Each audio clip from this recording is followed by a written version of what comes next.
Aujourd'hui, une petite fille joue avec son ami. Enfin, son ami imaginaire. Ils sont seuls et s'amusent. Le temps n'est pas forcément beau. Le soleil est caché par le nuage gris. Et il ne pleut pas. Et il n'y a pas beaucoup de vent. La petite fille manque de souffle, de plus en plus en courant partout. Elle veut encore jouer, encore rire.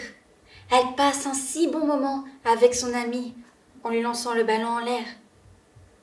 Malheureusement, au bout d'un moment, elle tousse fortement.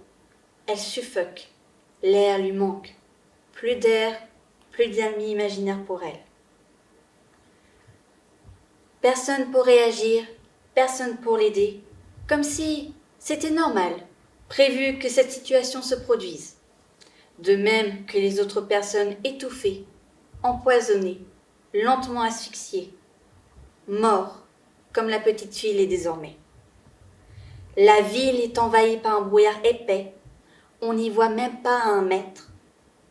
Cet ami imaginaire souffle, il se dit « encore une fleur fanée ». Lahore est une ville magnifique du Pakistan, située sur la rivière Ravi, affluent de l'Indus. Elle compte plus de 11 millions d'habitants, faisant d'elle la 2e ville du pays après Karachi et la 45e ville du monde. Lahore est un grand centre universitaire et culturel et dispose de la plus grande mosquée d'Asie. Malheureusement, en 2019, au début du mois de novembre, la 2e ville du Pakistan est couverte d'une épaisse brume grise toxique.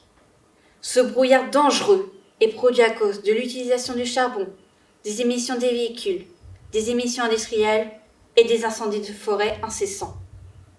Ce phénomène est nommé le smog. Les habitants de Lahore l'ont défini comme une saison qui apparaît environ d'octobre jusqu'à décembre. Mais cette fois-ci, le smog n'a jamais été aussi dangereux, causant de l'asthme, des infections pulmonaires ou même des arrêts cardiaques.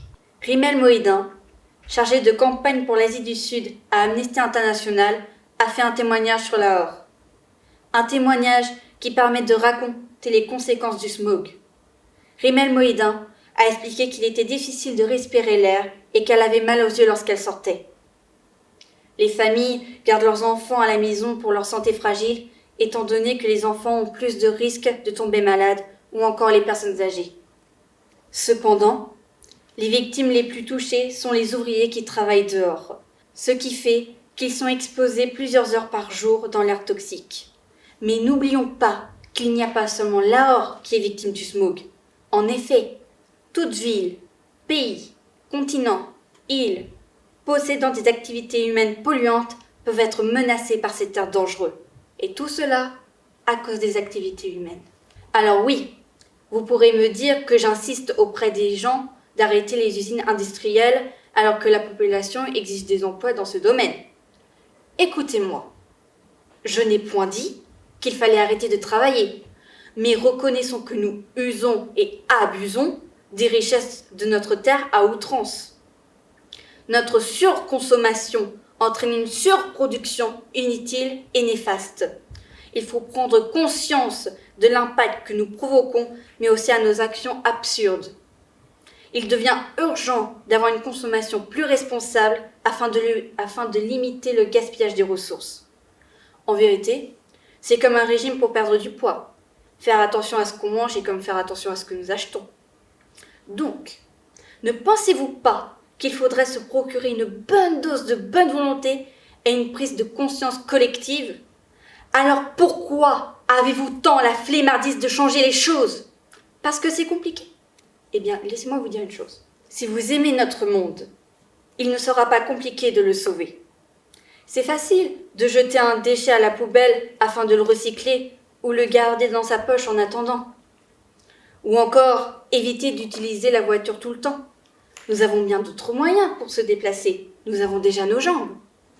Et de plus, n'avons-nous pas créé des moyens de déplacement que nous avons nommés transport en commun? Acheter ce qui est seulement nécessaire ou simplement réparer un objet plutôt que de le jeter et acheter un autre. Toutes ces petites actions que nous pouvons faire peuvent aider la planète. N'oubliez pas que les petits gestes du quotidien peuvent faire de grands changements extraordinaires. Après oui, Les changements de la planète ne sont pas aussi rapides que nous. Mais si nous faisons l'effort d'être patients, de prendre notre temps, ne verrait-on pas la beauté de la nature? On pourrait aussi se rendre compte du nombre de catastrophes que nous avons provoquées durant ces longues années. Aujourd'hui, cet ami imaginaire gris et brumeux reste seul, traversant les rues de Lahore. Il ne peut rien faire. Il continue à empoisonner tout être vivant de son gaz toxique que l'on a créé sans son accord. Toutefois, il espère pouvoir redevenir comme ce qu'il était autrefois, pur, respirable, agréable, réchauffant en été, refroidissant l'hiver, et pas toxique, ni insupportable, ni dangereux. Cet ami imaginaire porte le nom Smog, mais il y a eu un temps où on l'appelait Air.